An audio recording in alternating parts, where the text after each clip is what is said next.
दोस्तों नमस्कार, ये है मार्गदर्शन फॉर सिविल सर्विसेज। मैं अनुराग चौधरी।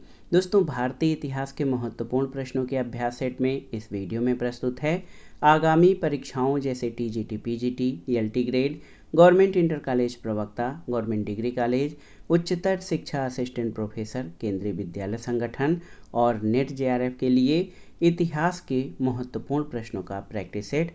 ये प्रश्न आगामी परीक्षाओं के लिए अति संभावित हैं।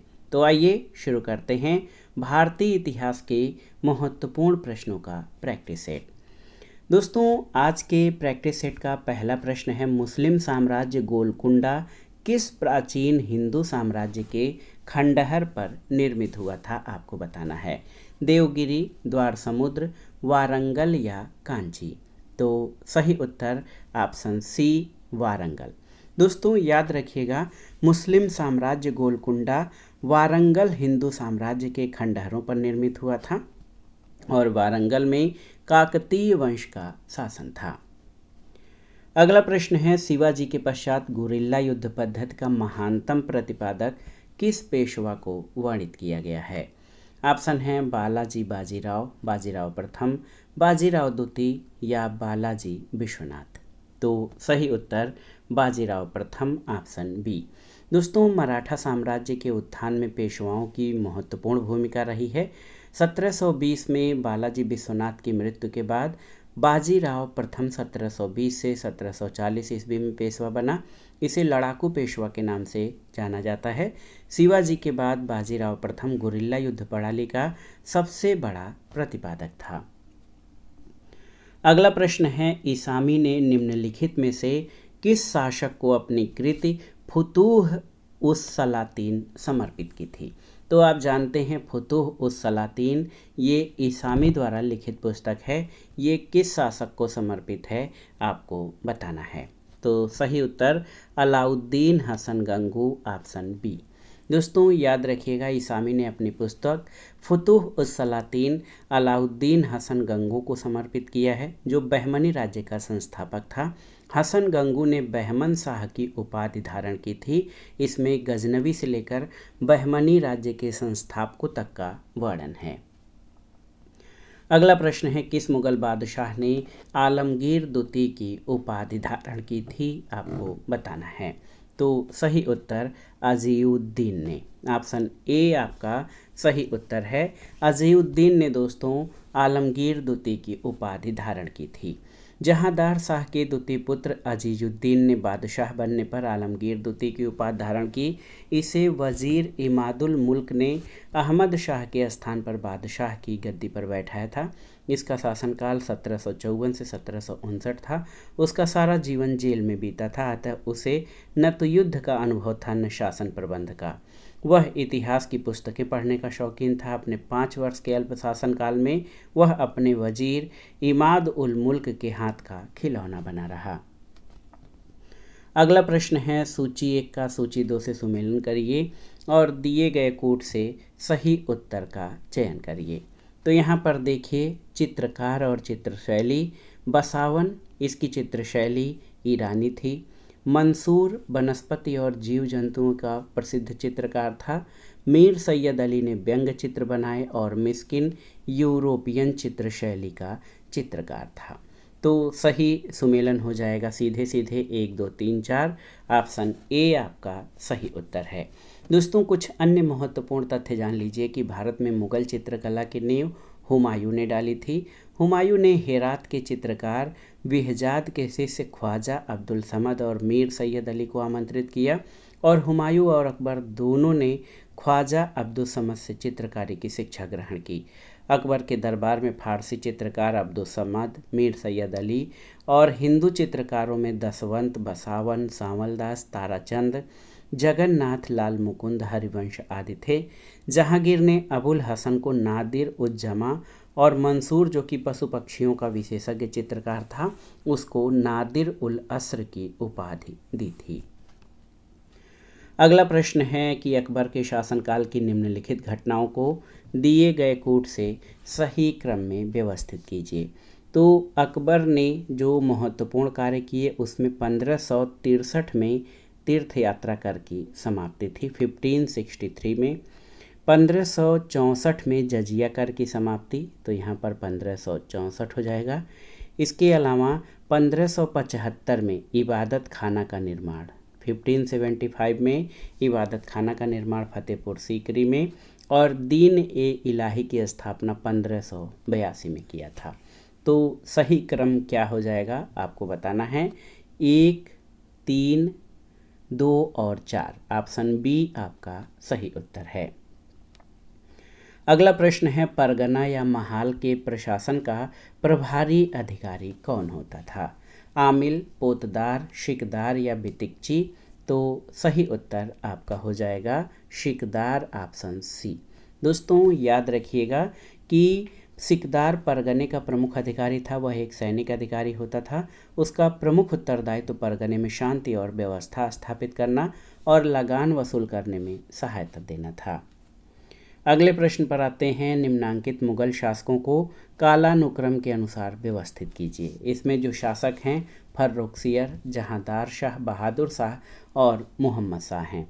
तो आप देख सकते हैं कि औरंगजेब की मृत्यु के बाद उसके तीनों पुत्र मुअज्जम, मोहम्मद आजम और मोहम्मद कामबख्श में उत्तराधिकार के लिए युद्ध हुआ, जिसमें बहादुर शाह यानी मुअज्जम विजयी रहा। उसके बाद जो शासक थे उसमें बहादुर शाह जो है, आप देखिए बहादुर शाह का शासनकाल आता है। उसके बाद आएगा जहांदार शाह, जिसको लंपट मूर्ख कहा जाता था। इसके बाद फर्रुखसियर का शासनकाल आता है, फिर मोहम्मद शाह रंगीला का, तो CBAD। तो CBAD ऑप्शन सी आपका सही उत्तर हो जाएगा। अगला प्रश्न है, निम्नलिखित में से कौन दिल्ली के सुल्तानों के अधीन सैन्य विभाग का प्रमुख होता था? तो आप जानते भी होंगे आरिज ए मुमालिक। दोस्तों आप जान लीजिए कि दिल्ली सुल्तानों के अधीन सैन्य विभाग का प्रमुख आरिज ए मुमालिक होता था। उसका विभाग जो है वो दीवाने अर्ज होता था। इसका कार्य सैनिकों की भर्ती, उनका विवरण रखना और अस्त्र शस्त्र की व्यवस्था करना था। अगला प्रश्न है, उस स्थान की पहचान कीजिए जहां सुल्तान अलाउद्दीन खिलजी ने स्वयं को सुल्तान घोषित किया अथवा सिंहासन पर स्वयं को आसीन किया था। अवध, दिल्ली, इलाहाबाद या कड़ा? तो सही उत्तर है कड़ा, मानिकपुर। ऑप्शन डी आपका सही उत्तर हो जाएगा। दोस्तों 1296 में, डेट याद रखिएगा, वर्ष 1296 में अलाउद्दीन ने देवगिरी पर आक्रमण किया और वहां से बहुत ढेर सारी संपत्ति लूट कर लाया। उसने जलालुद्दीन को मानिकपुर बुलाकर धोखे से कत्ल कर दिया। इस कार्य में उसके अपने भाई अलमास बेग से बहुत सहायता मिली, क्योंकि सुल्तान को धोखा देने में उसका प्रमुख योगदान था। अलाउद्दीन ने कड़ा मानिकपुर में ही स्वयं को सुल्तान घोषित किया और अपने समर्थकों को प्रतिष्ठित पद दिया था। अगला प्रश्न है, फरमान किसके द्वारा जारी किया जा सकता था? राजकुमारों द्वारा, राजकुमारियों द्वारा, राजाओं द्वारा या वजीर ए मुतलकस के द्वारा? तो सही उत्तर आपका हो जाएगा राजाओं द्वारा, ऑप्शन सी।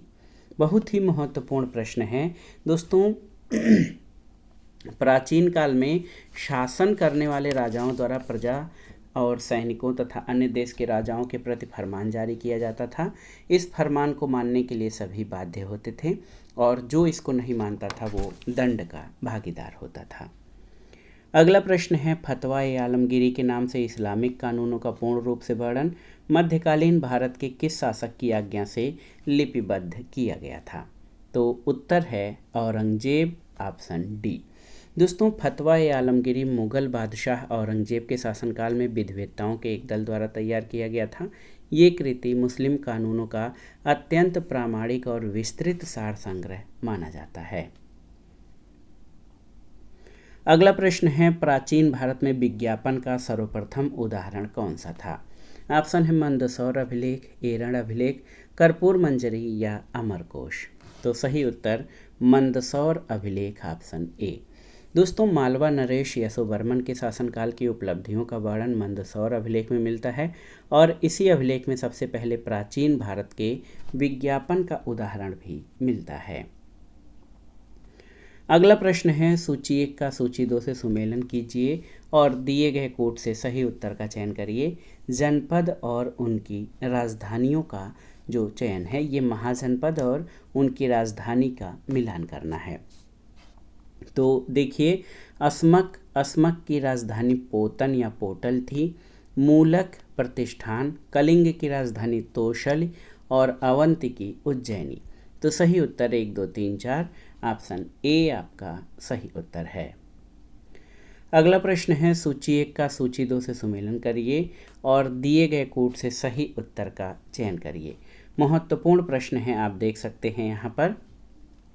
तो राजवंश, चालुक्य राजवंश की राजधानी क्या थी आपको बताना है। बहुत ही महत्वपूर्ण प्रश्न है। चालुक्य की राजधानी कल्याणी थी। इसके बाद परमार की राजधानी, परमार वंश की राजधानी धारा थी। चालुक्य की राजधानी अनहिल पाटन थी और प्रतिहार की राजधानी कान्यकुब्ज। तो 5, 2, 3, 4 ऑप्शन डी आपका सही उत्तर हो जाएगा। 5, 2, 3, 4।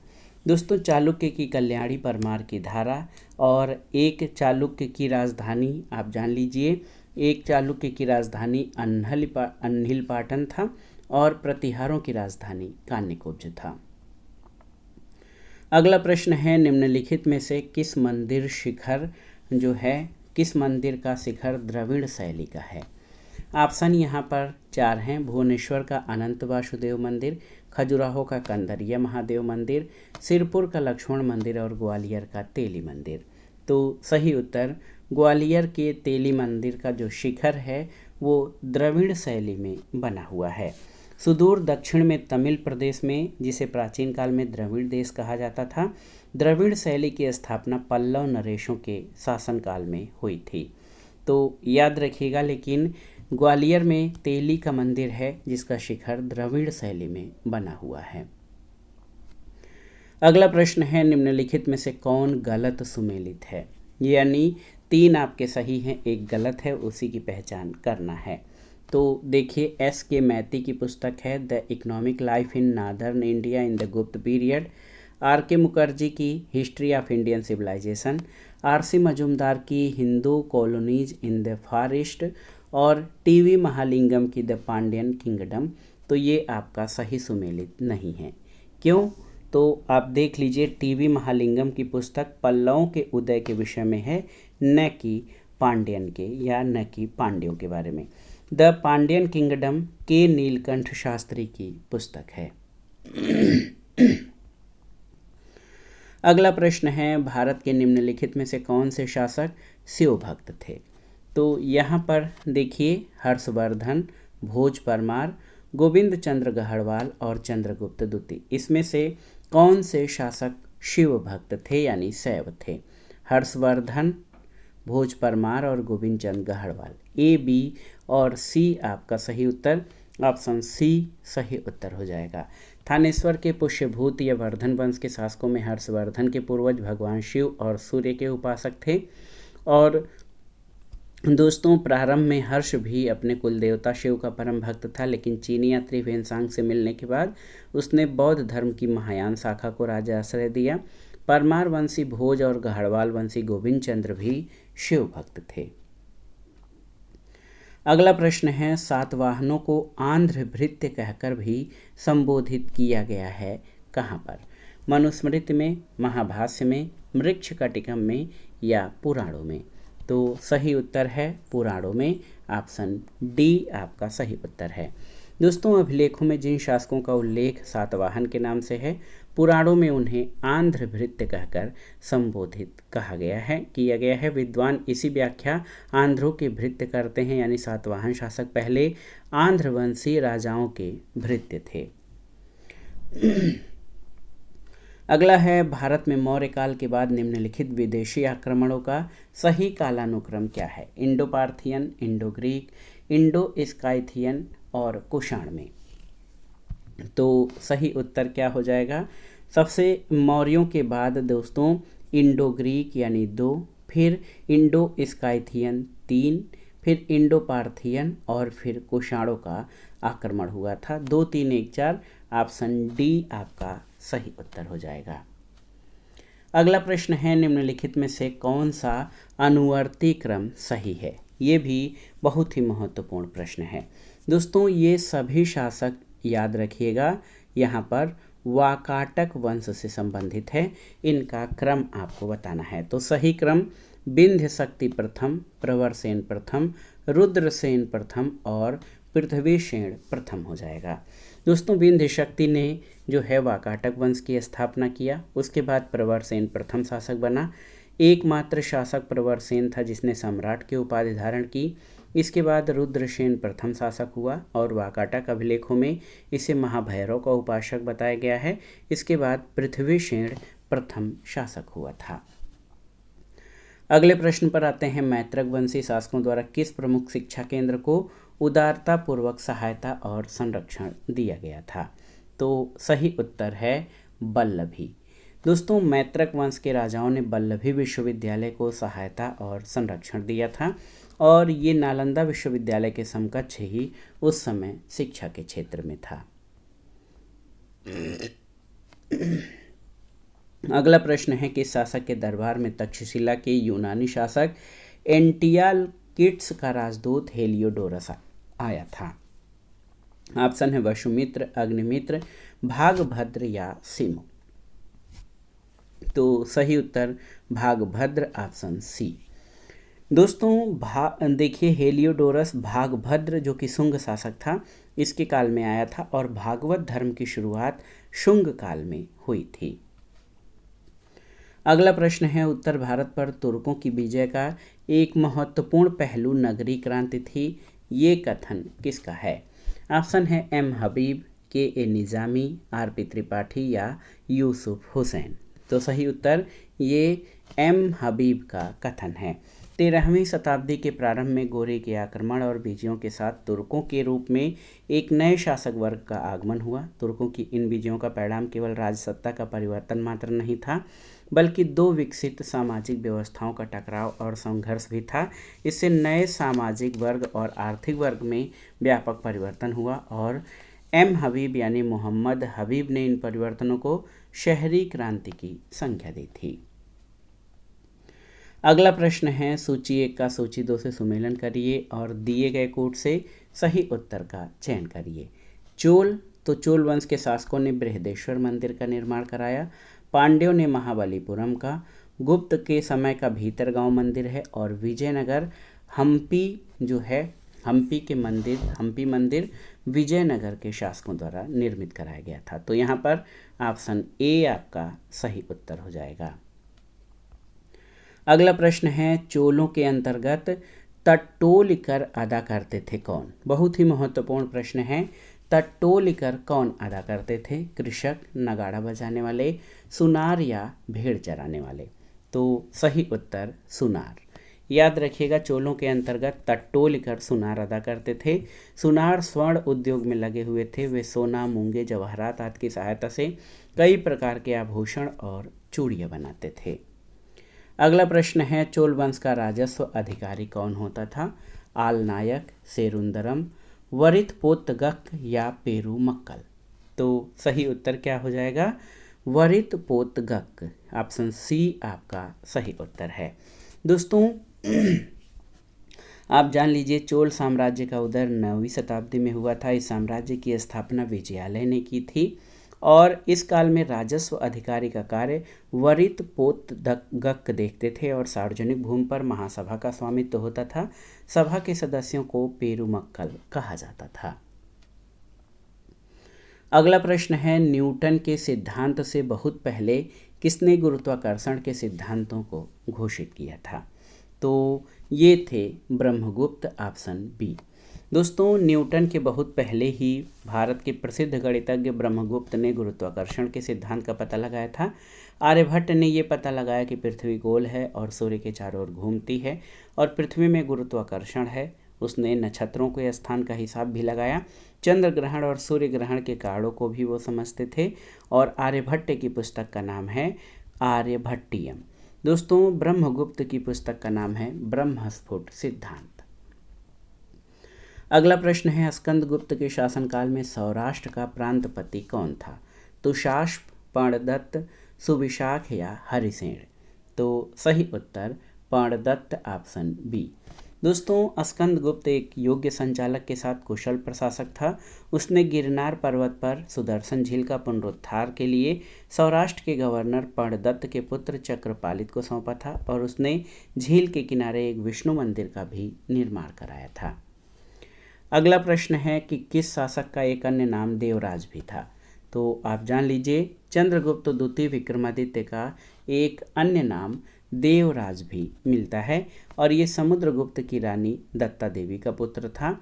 चंद्रगुप्त द्वितीय को देवगुप्त, देवश्री और देवराज जैसे नामों से भी जाना जाता था। अगला प्रश्न है कि बयाना निधि में जो समावेशित गुप्त शासकों के सिक्के किसके समय से किसके समय तक के हैं। तो उत्तर है चंद्रगुप्त प्रथम से स्कंदगुप्त तक के। दोस्तों बयाना राजस्थान के भरतपुर में है। यहाँ से प्रचुर मात्रा में गुप्त सिक्के मिले हैं। गुप्त शासक चंद्रगुप्त प्रथम से लेकर स्कंदगुप्त के काल तक प्राप्त सिक्कों में सर्वाधिक सिक्के चंद्रगुप्त द्वितीय के काल हैं, जबकि स्कंदगुप्त के काल का केवल एक सिक्का यहाँ से मिला है। अगला प्रश्न है, भारत में सर्वप्रथम किस वंश के शासकों द्वारा द्विभाषी और द्विलिपीय सिक्कों का प्रचलन किया गया था। हिंद यूनानी, कुषाण, शक या पार्थियन। तो सही उत्तर हिंद यूनानियों के द्वारा। दोस्तों भारत में सबसे पहले हिंद यूनानी शासकों द्वारा द्विभाषी या द्विलिपीय सिक्कों का प्रचलन किया गया। सिक्कों की दृष्टि से मौर्योत्तर काल अभूतपूर्व है, जिसमें सबसे पहले हिंद यूनानी शासकों ने लेख वाले सिक्के और स्वर्ण सिक्के जारी किए थे। अगला प्रश्न है, किस स्थान से कपिलवस्तु महाविहारे अंकित शील प्राप्त हुई है। ऑप्शन है पिपराहवा, काशी, देवदह या शालवन से। तो सही उत्तर पिपराहवा, ऑप्शन ए। कपिलवस्तु महाविहारे अंकित शील पिपराहवा से प्राप्त हुई है। अगला प्रश्न है, बुद्ध धम्म और संघ के प्रति अशोक की प्रगाढ़ आस्था का उल्लेख किस अभिलेख में मिलता है। तो आप जान लीजिए दोस्तों, ये है भाब्रू लघु शिलालेख, ऑप्शन सी।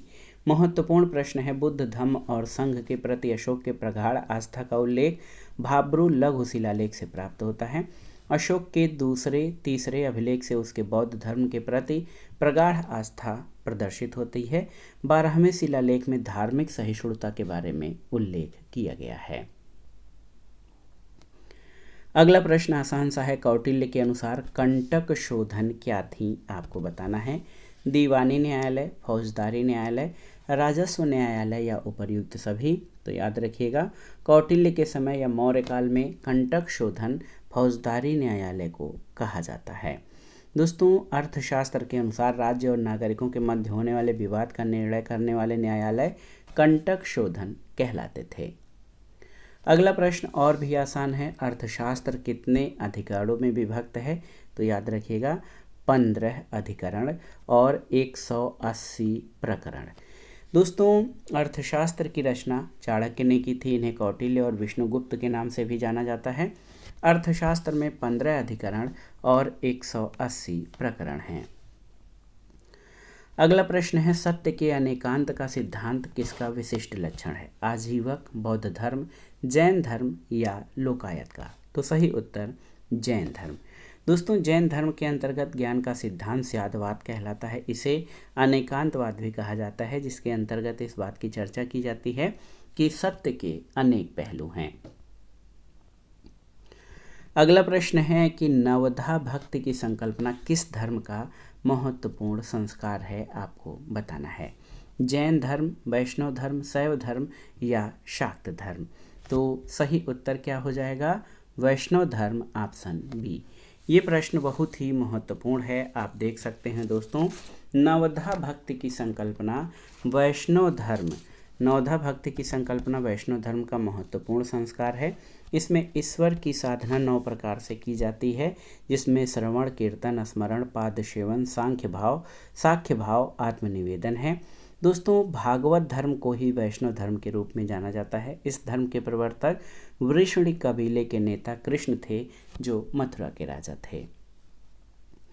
अगले प्रश्न पर आते हैं, बुद्ध के समकालीन धार्मिक संप्रदायों का उल्लेख किस बौद्ध साहित्य से प्राप्त होता है। अम्बट्ठ सुत्त, महावंश, भद्रशाल जातक या ब्रह्मजाल सुत्त से। कहाँ से। तो सही उत्तर ब्रह्मजाल सूक्त से ऑप्शन डी। ब्रह्मजाल सूक्त में महात्मा बुद्ध के समकालीन 62 दार्शनिक मतों अथवा धार्मिक संप्रदायों का उल्लेख मिलता है। अगला प्रश्न है, निम्नलिखित में से किन पुराणों में बुद्ध को विष्णु के अवतारों की सूची में शामिल किया गया है? अग्नि, भागवत, मत्स्य और वायु।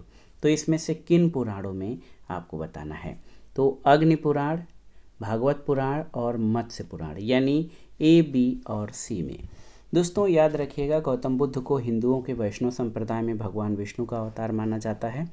धर्म में वर्णित दशावतार में वर्तमान में 9वां अवतार बुद्ध को माना जाता है और भविष्य में अंतिम कल की अवतार होगा। बुद्ध का उल्लेख सभी प्रमुख पुराणों, सभी महत्वपूर्ण हिंदू ग्रंथों में हुआ है। अनेक पुराणों में बुद्ध को विष्णु अवतार माना गया है। इसमें अग्नि पुराण, भागवत, मत्स्य पुराण, गरुड़ पुराण, विष्णु पुराण, नारदी पुराण में बुद्ध को विष्णु के अवतारों की सूची में शामिल किया गया है। अगला प्रश्न है, कौन सा राज्य 16 महाजनपदों में शामिल नहीं था? गंधार, कलिंग, अश्मक और कंबोज। तो सही उत्तर कलिंग दोस्तों ये 16 महाजनपदों में शामिल नहीं था। याद रखिएगा, कलिंग महाजनपद 16 महाजनपदों में शामिल नहीं था। दोस्तों 16 महाजनपदों में जो विवरण है बौद्ध ग्रंथ के अंगुत्तर निकाय से मिलता है। इनमें अंग, मगध, काशी, कौशल, वत्स, अवंत, यस्मक, सूरसेन थे। 16 महाजनपदों में कलिंग शामिल नहीं था। आगे मगध के नेतृत्व में सभी महाजनपदों का एकीकरण हुआ था। अगला प्रश्न है, कौन सा उपनिषद गद्य में लिखा गया है? ईश उपनिषद, कठोपनिषद, बृहदारण्यक या श्वेताश्वर। तो सही उत्तर क्या हो जाएगा? Brihadaranyaka, option C. दोस्तों भारतीय दर्शन का मुख्य आधार वेद और उपनिषद हैं। उपनिषदों को वेदांत कहा जाता है। वैदिक उपनिषदों की संख्या 13 है। इसमें से 2 ऐतरेय और कौशितकी का संबंध ऋग्वेद से है। 2 छांदोग्य और केन का संबंध सामवेद से है। 4 तैत्तिरीय, कठ, श्वेताश्वर और मैत्रायणी का संबंध कृष्ण यजुर्वेद से है। बृहदारण्यक और इस उपनिषद का संबंध शुक्ल यजुर्वेद से। और मुंडक उपनिषद, प्रश्न उपनिषद और मांडुक्य उपनिषद का संबंध अथर्ववेद से है। कठ, श्वेताश्वर, ईश और मुंडक उपनिषद छंदबद्ध हैं, जबकि केन, प्रश्न उपनिषद का कुछ भाग छंदोद्बद्ध है, कुछ गद्य में है। शेष 7 उपनिषद गद्य में है। तो बृहदारण्यक उपनिषद गद्य में है। अगला प्रश्न है कि जनक और याज्ञवल्क कथानक कहाँ मिलता है? तो प्रश्न है, ऑप्शन है शतपथ ब्राह्मण, ऐतरेय ब्राह्मण, बृहदारण्यक उपनिषद या कठोपनिषद में। तो सही उत्तर बृहदारण्यक उपनिषद, ऑप्शन सी। उपनिषद वैदिक साहित्य का अंतिम भाग है। इसमें वैदिक चिंतन का चरमोत्कर्ष मिलता है, इसीलिए इसे वेदांत कहा जाता है। दोस्तों याद रखिए कि कहाँ पर जनक और याज्ञवल्क कथानक कहाँ पर मिलता है? तो बृहदारण्यक उपनिषद। बृहदारण्यक उपनिषद में याज्ञवल्क और गार्गी के संवाद मिलता है। यहाँ याज्ञवल्क ब्रह्म की सत्ता का निषेधात्मक वर्णन नेति नेत करते हुए प्रतिपादित करते हैं कि परम तत्व मनुष्य की बुद्धि से परे है। यहाँ परम तत्व को ज्ञानातीत सत्ता के रूप में कल्पित किया गया है। अगला प्रश्न है कि ऋग्वेद के किस मंडल में शूद्र शब्द का उल्लेख हुआ है? तो आप जानते हैं 10वें मंडल में। ऋग्वेद के 10वें मंडल के पुरुष सूक्त में वर्ण व्यवस्था का सबसे पहले उल्लेख मिलता है। इसके अनुसार विराट पुरुष के मुख से ब्राह्मण, भुजाओं से राजा, जांघों से वैश्य और पैर से शूद्र की उत्पत्ति हुई है। और शूद्र शब्द का उल्लेख सबसे पहले पुरुष सूक्त में हुआ है। अगला प्रश्न है, यहाँ पर देखिए कि 2 कथन दिए गए हैं, कथन और कारण से संबंधित हैं। कथन है कि अब इस संबंध में काफ़ी कम संदेह है कि सिंधु घाटी सभ्यता के कतिपय पहलू द्वितीय और प्रथम सहस्राब्दी के संस्कृतियों में मिलते हैं। कारण है सिंधु घाटी सभ्यता और वैदिक संस्कृति के बीच प्रारंभिक हैती सभ्यता के अस्तित्व को अब नहीं माना जाता है। तो यहाँ पर आप देख सकते हैं ए और आर दोनों सही हैं, लेकिन आर ए की सही व्याख्या नहीं है। तो आप जान लीजिए कि हत्ती या हित्तित तुर्की साम्राज्य के बड़े भाग के स्वामी थे। भाषा के रूप में हित्ती हिंद यूरोपी परिवार की है, लेकिन उसकी लिपि प्राचीन सुमेरी साजुली अजूटी है और उसका साहित्य उकादी अथवा उससे भी पूर्ववर्ती है। अगला प्रश्न है, भारतीय उपमहाद्वीप के किस भाग में हड़प्पा संस्कृति का उदय हुआ? पूर्वी, पश्चिमी, उत्तर पश्चिमी या दक्षिण पूर्वी? तो आप जानते हैं भारतीय उपमहाद्वीप के उत्तर पश्चिमी क्षेत्र में हड़प्पा संस्कृति का उदय हुआ था और ये ताम्रपाषाणिक संस्कृति थी। सिंधु सभ्यता या सैंधव सभ्यता नगरीय सभ्यता थी। सैंधव सभ्यता से प्राप्त परिपक्व अवस्था वाले स्थलों में 6 बड़े नगर हैं: हड़प्पा, मोहनजोदड़ो, बनावली, धौलावीरा, राखीगढ़ी और कालीबंगन। अगला प्रश्न है दोस्तों, सिंधु घाटी सभ्यता के किस स्थान से पुरोहित आकृति प्राप्त हुई है? हड़प्पा से, लोथल से, दायमाबाद से या मोहनजोदड़ो से? तो सही उत्तर मोहनजोदड़ो से, ऑप्शन डी आपका सही उत्तर है। मोहनजोदड़ो से जो अभिलेख प्राप्त हुए हैं उसमें पुरोहित आकृति की मूर्ति, महाविद्यालय, कांसे की नृत्य करती हुई नारी, मुद्रा पर अंकित पशुपतिनाथ, कुंभकारों के 6 भट्ठे, सूती कपड़ा, हाथ का कपालखंड, गले हुए तांबे के ढेर, सीपी की बनी हुई पटरी, अंतिम स्तर पर बिखरे हुए और कुएं से प्राप्त कंकाल और गीली मिट्टी पर पड़े कपड़े के साक्ष्य। अगला प्रश्न है, मोहनजोदड़ो में विशाल स्नानागार परिसर के तालाब में सीढ़ियाँ थीं। उत्तरी पार्श्व में, दक्षिणी पार्श्व में, पूर्वी पार्श्व में और पश्चिमी पार्श्व में। तो कूट की सहायता से इसका उत्तर बताइए। तो सही उत्तर उत्तरी पार्श्व में और दक्षिणी, यानी 1 और 2 आपके सही उत्तर हैं। दोस्तों आप जान लीजिए कि हड़प्पा संस्कृति के मोहनजोदड़ो के दुर्ग खंड में कई महत्वपूर्ण स्मारक और भवन थे। अटकल के आधार पर इनको कार्य सूचक नाम दिए गए हैं, जैसे स्नानागार, अन्नागार, सभा भवन और पुरोहित आवास। दुर्ग से प्राप्त स्मारकों में स्नानागार सबसे उल्लेखनीय है। इसकी लंबाई उत्तर से दक्षिण की ओर 55 मीटर और चौड़ाई पूर्व से पश्चिम की ओर 33 मीटर है। इसके मध्य में निर्मित स्नान कुंड की लंबाई 12 मीटर, चौड़ाई 7 मीटर और गहराई 2.5 मीटर है और यहाँ पर उत्तरी और दक्षिणी पार्श्व में 2.5 मीटर चौड़ी सीढ़ियाँ बनी हुई थी। अगला प्रश्न बहुत ही महत्वपूर्ण है, निम्नलिखित में से कौन सा कथन सही है? तो इसमें से केवल एक कथन सही है, कालीबंगा से जुते हुए खेतों से अवशेष मिले हैं, बिल्कुल सही है। अन्य जो कथन है वो आपके सही नहीं है। अगले प्रश्न पर आते हैं, निम्नलिखित हड़प्पा शहरों का उत्तर से दक्षिण की ओर सही भौगोलिक अनुक्रम क्या है? हड़प्पा, मोहनजोदड़ो, कालीबंगा और लोथल। तो ये नॉर्थ टू साउथ अनुक्रम बताना है। तो सही उत्तर क्या हो जाएगा? सबसे उत्तर में यहाँ पर हड़प्पा, फिर कालीबंगा, फिर मोहनजोदड़ो और लोथल हैं। तो सही उत्तर 1, 3, 2, 4 ऑप्शन बी आपका सही उत्तर हो जाएगा। अगला प्रश्न है, किस शिलाश्रय से मानव समाधान के प्रमाण मिले हैं? मोरहना, लेखहिया शिलाश्रय प्रथम, धनुही या धधरिया? तो सही उत्तर लेखहिया शिलाश्रय प्रथम से। दोस्तों लेखहिया शिलाश्रय प्रथम से मानव समाधान के प्रमाण मिले हैं। अगला प्रश्न है कि अधोलिखित संस्कृतियों में कौन पाषाण युगीन संस्कृति नहीं है? सोहन संस्कृति, सोथी संस्कृति, मद्रासियन संस्कृति या विंध्यन संस्कृति? तो सही उत्तर है सोथी संस्कृति। ये पाषाण युगीन संस्कृति नहीं है, अन्य संस्कृतियाँ पाषाण युगीन संस्कृति हैं। अगला प्रश्न है, कहाँ पर सबसे ज़्यादा संख्या में ताम्र संचय मिला है? तो जोधपुर, बहादराबाद, सईपई या गुनगेरिया? तो सही उत्तर गुनगेरिया से सबसे ज़्यादा ताम्र संचय मिला है, ऑप्शन डी आपका सही उत्तर है।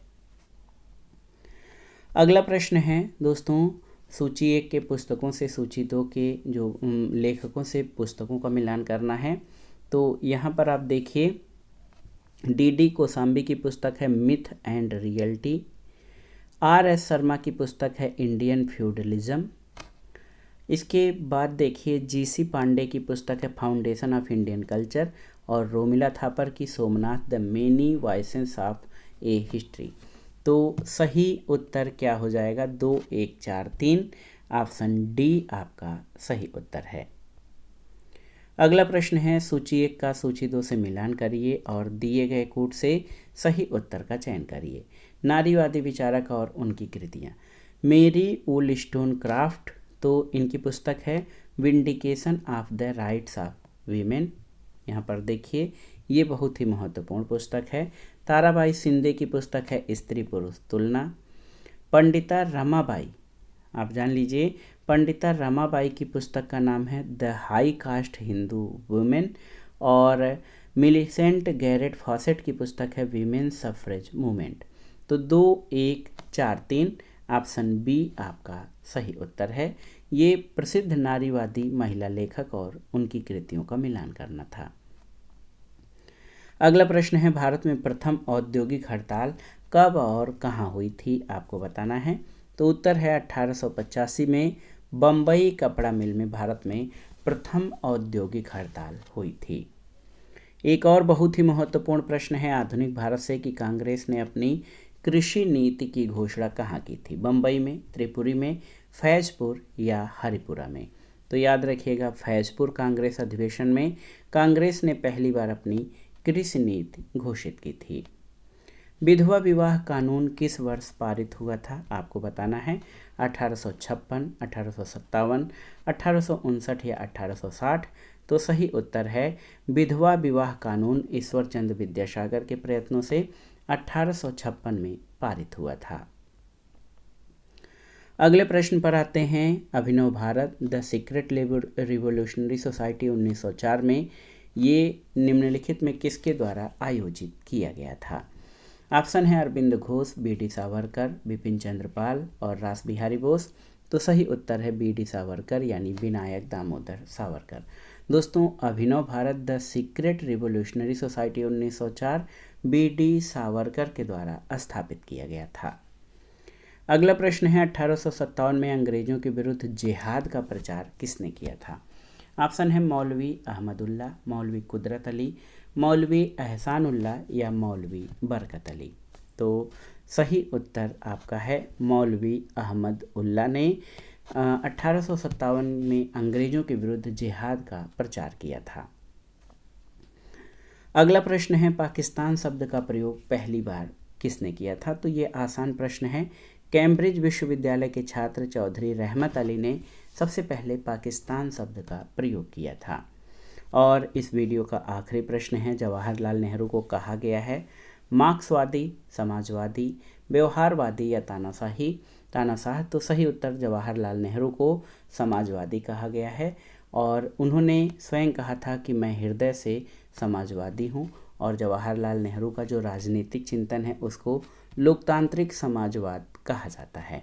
तो दोस्तों, ये था आज का video. TGT, PGT, LT grade, government inter college प्रवक्ता, गवर्नमेंट डिग्री कॉलेज और उच्चतर शिक्षा आदि परीक्षाओं के लिए भारतीय इतिहास के महत्वपूर्ण प्रश्नों का प्रैक्टिस सेट। ये प्रश्न यूपी पीसीएस प्रारंभिक परीक्षा, आरओ, लोअर पीसीएस और अन्य राज्य लोक सेवा आयोगों द्वारा आयोजित किए जाने वाले सामान्य ज्ञान और सामान्य अध्ययन के भारतीय इतिहास खंड के लिए भी बहुत ही महत्वपूर्ण है। आप इन प्रश्नों को तैयार कर लीजिएगा। वीडियो आपको कैसा लगा हमें कमेंट बॉक्स में ज़रूर बताइएगा। वीडियो को लाइक करें, शेयर करें और इस चैनल मार्गदर्शन फॉर सिविल सर्विसेज को सब्सक्राइब करें। वीडियो देखने के लिए धन्यवाद दोस्तों, नमस्कार।